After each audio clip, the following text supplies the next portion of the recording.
You ask someone how they're doing, how they're feeling, and as an adult, you might be able to come up with something, but as a kid, you don't really know.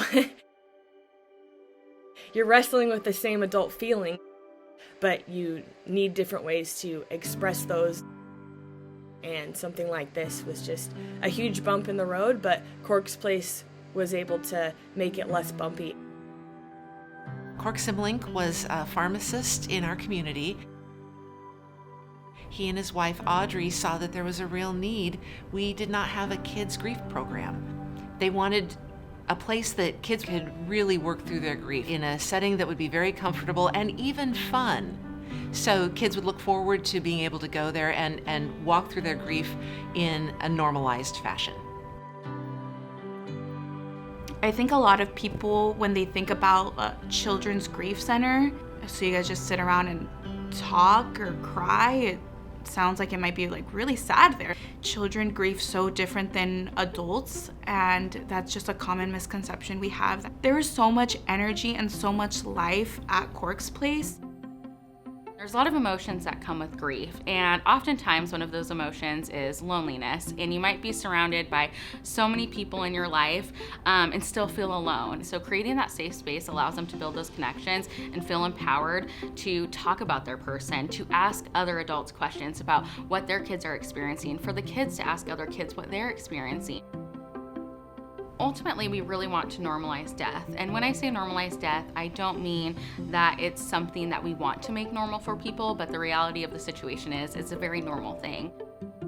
It's okay to have these different emotions. Some of them, especially with the younger kids, don't understand that relief is actually a part of grief, because often when we grieve, all we can see is the bad, and those happy moments often get repressed. And so we honor both aspects.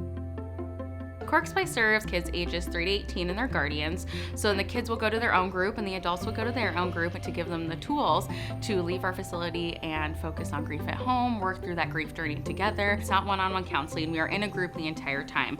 And the reason for that is we have rooms that are catered to the different parts of their grief journey.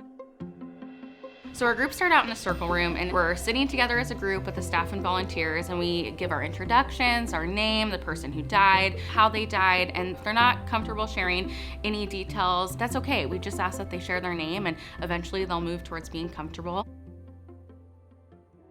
My favorite room is the craft room. I remember being in the group one day, and the activity was for kids to paint on what looked like a plaster mask. Half of the face of that mask was to be a description of when they felt bad.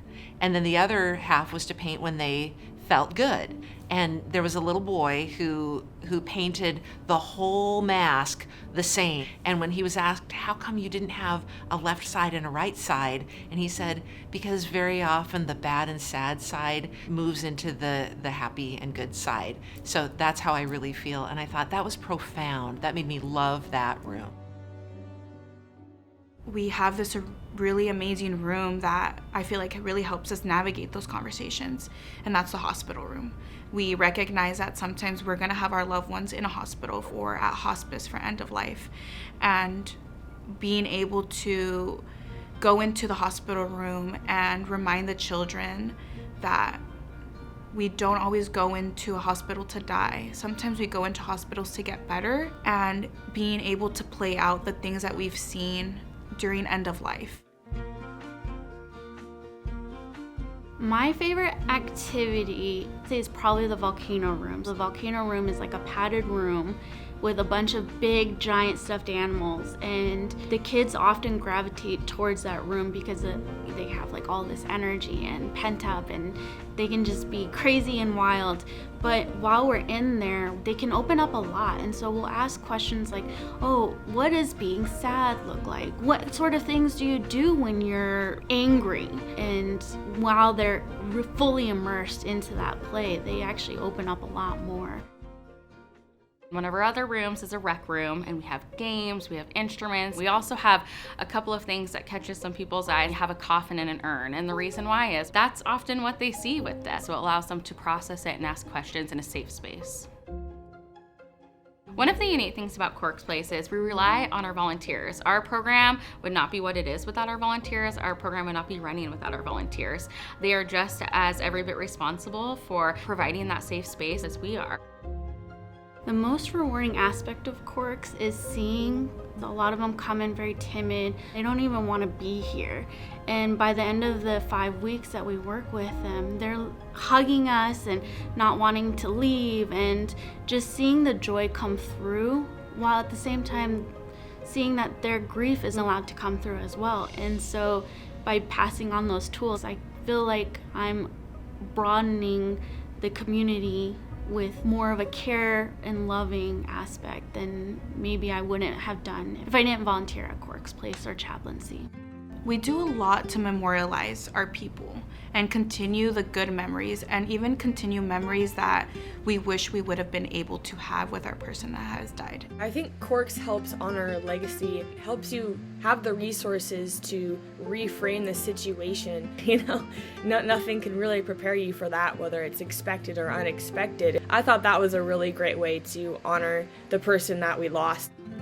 Cork's Place Kids Grief Center has been made possible for these last 20 years through the generous donations of our community. We are the only kids grief program in our region, and the only way we can continue and grow and thrive and help our kids is through the continued donations of our community members.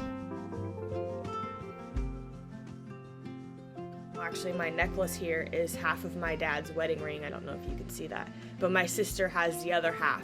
And so I think Cork's Place really set that idea in motion of being like, there are ways that you can carry on and have that memory of the person who is no longer with you in a healthy way.